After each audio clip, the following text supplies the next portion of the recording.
I didn't say I was pissed. Annoyed. Yeah, just it's slowing me down. Yeah. So with that said, the one there was one in particular that it was one from the back of the book. You know, It's exactly where I got it. Yeah. And it's this, and that's what it had in the book is the answer to that. Is that something that would be slowing you down? I don't know. I'd have to look at it. I can't. The back of the book skips steps. They don't show the work. I mean, they assume the student can make the connection. Yeah. Yeah. So I'll have to look. Okay. Okay. I've only gotten through number 1. Oh. So, you know. All right. Well, yeah, thanks for being here. Today was kind of optional. Pardon? How would you like the mini exams formatted? Well, act like I'm not real familiar with the subject you're doing and try and explain to me what you're doing.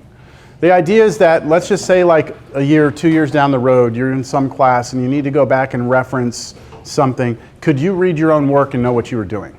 Like, you know what I mean? Like, could you follow your own work a year from now? And that to me is, look, I mean, I get it. You probably know what you're doing, okay? Right now you do. But I'm trying to get you also to be better at communicating your ideas to other people, because that's a bigger sort of skill, like in the workplace, right?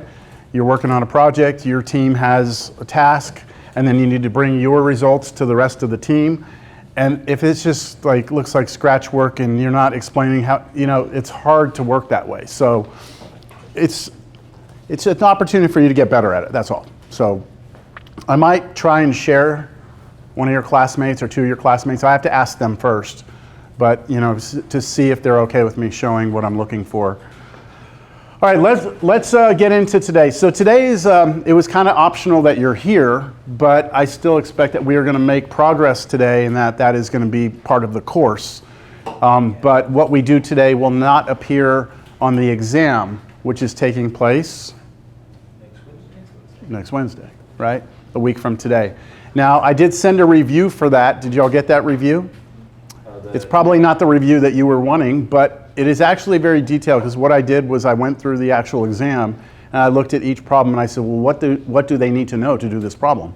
And that's what I listed out. So if you're comfortable with all of those skills, then you should be fine on the test. I mean, that's in theory, right? So if I said there, you need to be able to find the distance from a point to a line, you need to go back in your notes, you need to go back in your homework, you need to go back and practice a problem or two where you're actually doing that, right? I also allowed you to have a formula sheet, right? A reference sheet? Yes? Okay. So use that to, you know, write down any sort of steps or procedures. You know, hey, a reminder, this is how you find the distance between a point and a line. You know, just don't work out any problems. Yes? With that reference sheet that we're allowed to bring, does that supersede or replace the... No, you can, it says on there, you can have your formula sheets from Canvas, right? All the ones that are there, and you can have that. Awesome. Is that formula sheet mentioned in the email you sent? Yes, it should be, right? It's in the email? Yeah, it's at the end, I believe. Yeah. So I list out like 12 or 13 like concepts that you should know, and then at the end I talk about that reference sheet. Okay, yes? Is there going to be anything on the test that's not in those 12, 13 topics? No. I think the very end, I said max min, right? I didn't say, yeah, I did, so it didn't include this stuff today. So yeah, there's gonna be no surprises. It's gonna be a long, part of the test is gonna be like, can you crank it out? Because if it takes you 30 minutes to do the first problem, you're gonna be in trouble, because you only have 100 minutes, right, for the test. So you wanna be ready, like hit the ground, running, go, but no surprises in terms of the material. Yes? Can you tell us how long it's going to be in problem length? It's similar to the topics I gave you. Sometimes there's a problem that might require 3 of those concepts. So like, you know, there's what, 13 or so topics? Your test will be less than 13 problems. Less than it. Okay, last class, what we were doing was we were looking at functions of 2 variables, surfaces, and we were trying to see if there was a way we could determine local maximums and local minimums. I want to do one more problem, And then we're going to move on to the next part of this section. We're not moving into the next section. And there's a second part to this section that we're going to kind of shift our perspective a little bit. So here's the function. I don't know why this came out like this. This is just, supposed to be two parentheses next to each other. But we want to try and find the max and min values, or max and mins and saddles for this thing. So we're just going to follow the procedure from last time. We're going to start taking derivatives. Now, I do have to make a decision here. When I look at this, I can do the derivatives leaving it like this and doing like a product rule, and maybe I don't need a product rule, but I can leave it like this, or I could, before I do anything, expand everything out, like, FOIL that out. So I'll let you all decide which way you want me to go. Do you want me to expand it and then do my partials, or do you want me to do my partials based just on this? Expand? Leave it like this? Let's take a vote. Expand? Leave it. It's a constant right now. Yeah, okay. I'll do leave it. It looked like we had maybe one more leave it. Okay, I'm going to just leave it as it is. So what am I doing? If I'm trying to find the max min saddles, I'm doing partial with respect to x, set it equal to 0. Partial with respect to y, set it equal to 0, right? That'll find our points. And then we're going to calculate the capital D. Yes? Okay. So partial of f with respect to x. Well, the good news, right, if you don't multiply this all out, is that all of this is a constant, right? So let me just bring that out front. 2y minus y squared, that's my constant times. Now I just take derivative of this with respect to x, which is just 2 minus 2x. Okay. That's not bad. And then if I take the partial with respect to y, this time I'm treating my x like it's a constant, right? So this time I'm going to leave this out front. And then differentiate this with respect to y, which is going to be 2 minus 2y. Now, would you all like to go get the second partials now, or do you want me to just set these equal to 0? Because I did both ways. You want the second partials? You want 0? See? I mean, it's totally up to you here. How about we flip a coin? All right, I'm going to just set these equal to 0. Yeah. I mean, it's nothing personal, all right? It really doesn't matter how we do this. So if I set the first partial equal to 0 for x, hey, isn't that kind of nice that we left it factored? Because setting this equal to 0, all we have to do is set each of those factors equal to 0, right? So this one right here, let me pull out a GCF. I'm going to pull out a y. 2 minus, yeah, it should be 2x. It's right there in front of me. Okay, y, pull out a y from this one. Okay, now set each factor equal to 0. So if I set that to 0, I get y is 0. Set that to 0, I get y is 2. Set that to 0, I should get x is 1. I don't need to show that, right? Or yes, do I? Do I? No? I'm okay? All right, so that's that one. And then the other one, partial with respect to y equal to 0. Same story on that one. 2x minus x squared, 2 minus 2y equals 0. I'm going to pull an x out of the first one.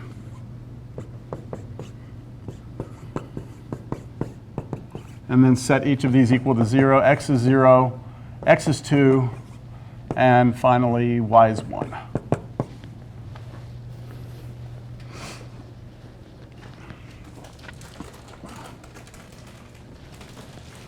I need to get my eraser from over here. All right, now we need to determine the critical points. So for my critical points, I need to take all these different scenarios and think about what's going to make this 0 and this 0 at the same time. So let me start with the y equals 0, okay? If y equals 0, then this one's satisfied, right? If y is 0 here, though, this is not satisfied, right? So what I need to do is figure out if y is 0, what the x would have to be to satisfy this one. So what would it be? So how would you do that? If y is 0, we need to satisfy. Do y'all understand what I'm saying? Like this one is satisfied. If y is 0, this one is satisfied. So to satisfy this one, I come to this and I replace y with 0. So replace that with 0, what do you get? I'm going to write it this way, like this. If y is 0, that goes away. You just get 2 in front of that, right? So 2 times 2x minus x squared, right? We need that. We need that to be 0, don't we? Yes? Wouldn't it be f of y equals that? Oh, did I what is going on with me? No, we satisfied this one, right? So I wrote down the wrong one. I apologize. That's my mistake. We want this to be 0, so I'm looking at this one, right? So I plug in y, so y is 0, we get 2. That's 2. And then 2x minus, is that not what I had written down? No, that's when you just had an x. I had x here, right? Yeah. Okay, yes, you're right. Then that, we need that to be 0, and then you can factor this. So if we do that, we get what? 1x, 2 minus x. So don't we get 2 answers? What are they? 0 and 2. X is 0, x is 2. Right? So if y is 0, over here, this is satisfied. And then to satisfy this one, we need x to be 0 and x to be 2. So that's actually 2 different critical points. I'm going to start listing my critical points. If y was 0, then the x had to be either 0 or 2. Right? If y was 0, then the x had to be either 0 or 2. Now, I look at the next scenario. What if y is 2? Well, then this one's satisfied, right? Now we have to go satisfy this one. Well, what happens if see if we can do this without writing anything down. If y is 2, this is satisfied. If y is 2 over here in this one, if y is 2, what do we get here? -2, but does that impact the actual thing, the values of x that make it 0? No, because it's just a constant out here. So we should still get the same 2 results, shouldn't we? So if y is 2, then the x would have to be what? 0 or 2. We have not repeated ourselves yet, have we? No. And now you look if x is 1. What if x is 1? That one's satisfied, right? But if x is 1 on this one, what happens? So if you replace x with 1 here, you get some number, right? Who cares what the number is? What makes this 0? Only if y is 1. Am I going through this too quick? Do I need to write all this? I mean, I can. You're all right? So 1, 1 works. All right, so I've checked this, right? Now let's look at this one. What if x is 0? This is satisfied, right? So then you come over here and say, well, what happens if x is 0 in here? Then what would y have to be? So imagine that's a 0, that's a 2. You get the 2 answers from here, right? Which would be? 0 and 2, right? So if x was 0, your y needs to be 0 and 2. Do we have that over there? If x is 0, the y has to be 0 and 2. So we already have that accounted for. And what about if x is 2? Well, you could play the same game. We have that accounted for with these 2. And then if y is 1, we have that accounted for right here. So we've covered all, these are the 5 critical points. Okay? It's a little messier than the previous problems, right? Because you have to look at all these different scenarios. Yes? Is there any way to know how many critical points you're going to have without solving for them all? Mm-mm. Okay. Yeah, you have to. I don't think there's like a safe rule of thumb that we could do. Maybe if it was polynomials we could, but then that would only work for polynomials. So, all right, I'm about to go calculate D, right? We're not done. We know that this is where something is happening. At these 5 points, something is happening. but the question is what? So to get capital D, I'm going to need the second partials, right? I need this, this, and this. All right, let's take the partial of x with respect to x. So this right here is a constant still, right? And then we say, all right, derivative of that with respect to x is just -2, right? So I'm just going to put -2 in front of the 2y minus y squared. And then the partial of y with respect to y, same sort of story happens. This is a constant. Derivative of that with respect to y is -2 as well. So -2x minus x squared. And then if I take the partial of x with respect to y, I treat this like a constant and take derivative of that with respect to y, which would just be 2 minus 2y. So I should have 2 minus 2y times that. Do you all feel like you're getting better with the taking the partials and getting a little bit faster with it? Yeah? All right. I'm going to write down capital D. Let's write it over here. We had it from last class. Capital D at some point, did we use AB? Yes. Yeah, we used AB. At AB is equal to the second partial with respect to x twice times the second partial with respect to y twice at that point minus the partial with respect to x then y at that point, and that squared. That's our formula. So let's start with capital D of 0, 0. All right, so I'm going to plug 0, 0 into what? This first, right? So 0 in here, 0, 0, gone, right? This is all gone, so I get 0 here. And then 0, 0 into that partial, we get 0 again. Minus, okay, over here, 0 into this is not 0, 0, right? 0 here and 0 here, we get 2 times 2 is 4. So 4 squared. But all that really matters is we get -16, right? I mean, we get a negative number. No, yeah, negative number, right? And what does a negative number tell us? Saddle point. So we have a saddle. So saddle at the ordered triple 0, 0, and then plug 0 into the original function 0. Right? You're plugging 0, 0 into the original function to figure out exactly where you are on the surface. Let's just look at the picture real quick. Here's the picture. It's kind of weird. You can see we have a saddle. It's there. It's hard to see that saddle, actually. It's right there. It's right. If we look from the top, it's right there's our saddle. The axes are kind of in my way. It kind of obstructs it, but we'll trust the math. Okay, next one. Okay, we've done that. Let's do D02. I think I may just do 1 or 2 more of these, all right? I'm not going to do all 5 of them. Okay, if I plug in 0, 2 into this, let's see, I'm plugging in 0 for x, 2 for y. If we plug 2 for y, what do we get? 0, right? So we get 0 there. And then does the next piece matter? Nope. Nope. So who cares what this is? Minus, okay, let's do this one squared.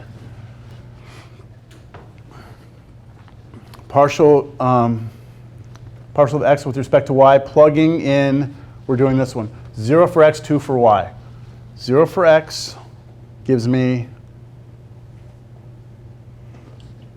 2, and 2 for y gives me -2, right? 2 for y here gives me -2, so I'm going to have -2 in here, or -2 times 2, which is -4, and then I'm going to square it. That's not going to matter, I still have minus, so negative, right? Saddle again.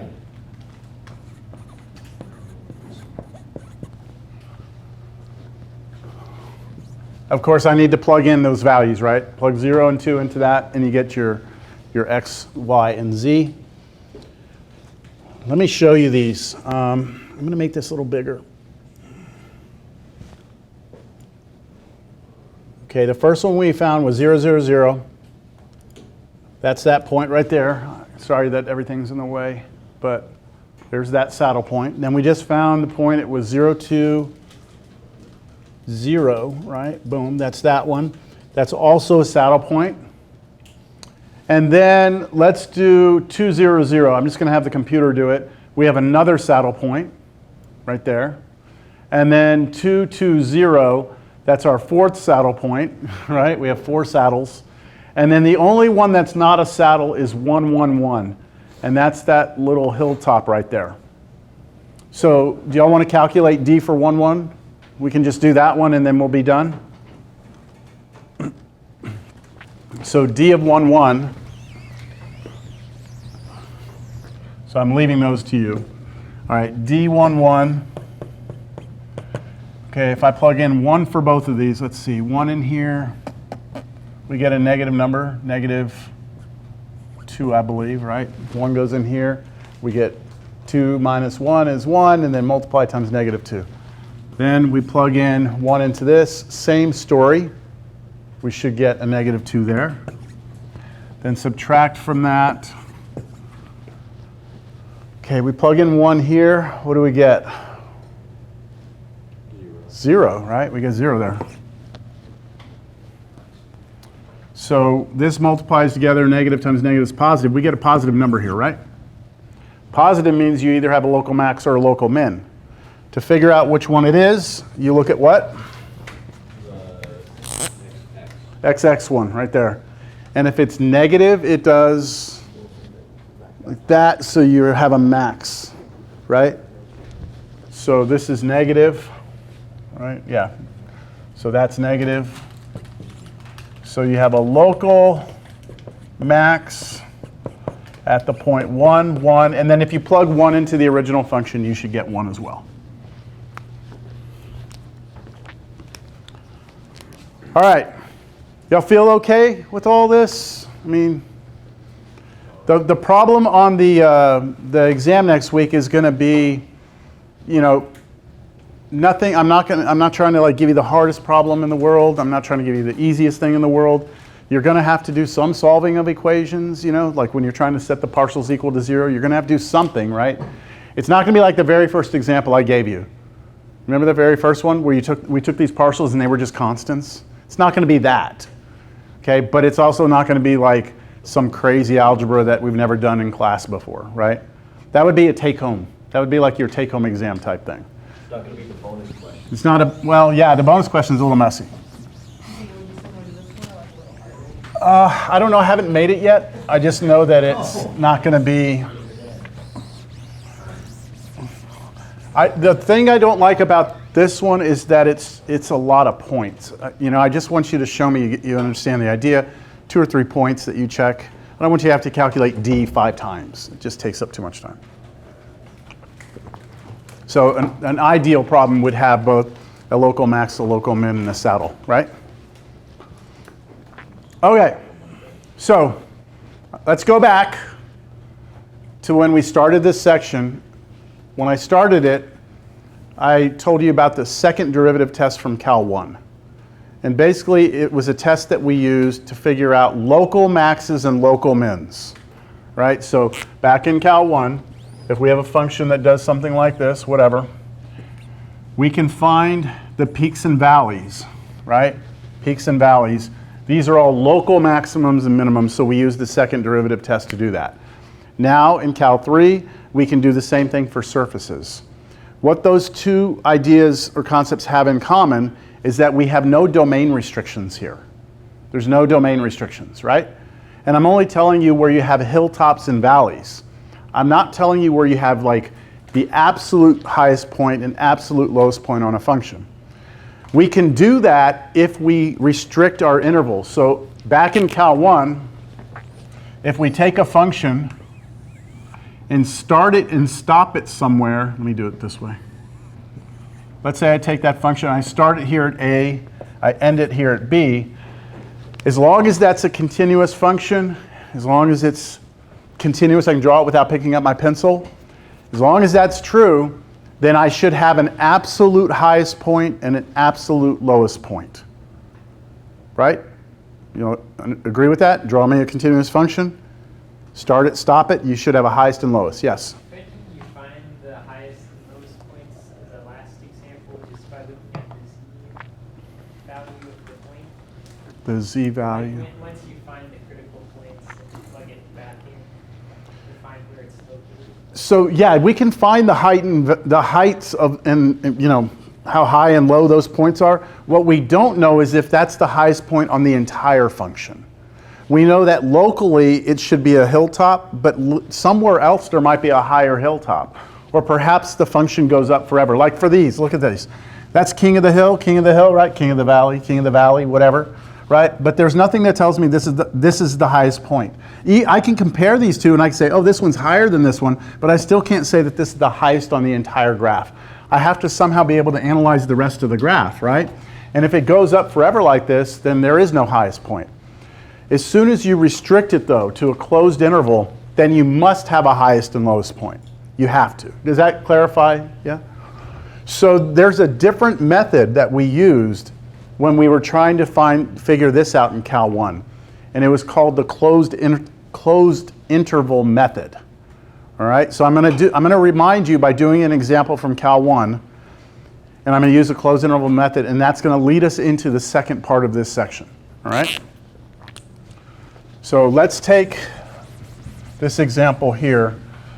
Find the absolute or sometimes we say global max and min of the function f of x equals x cubed minus 3x squared on the interval -1 to 4.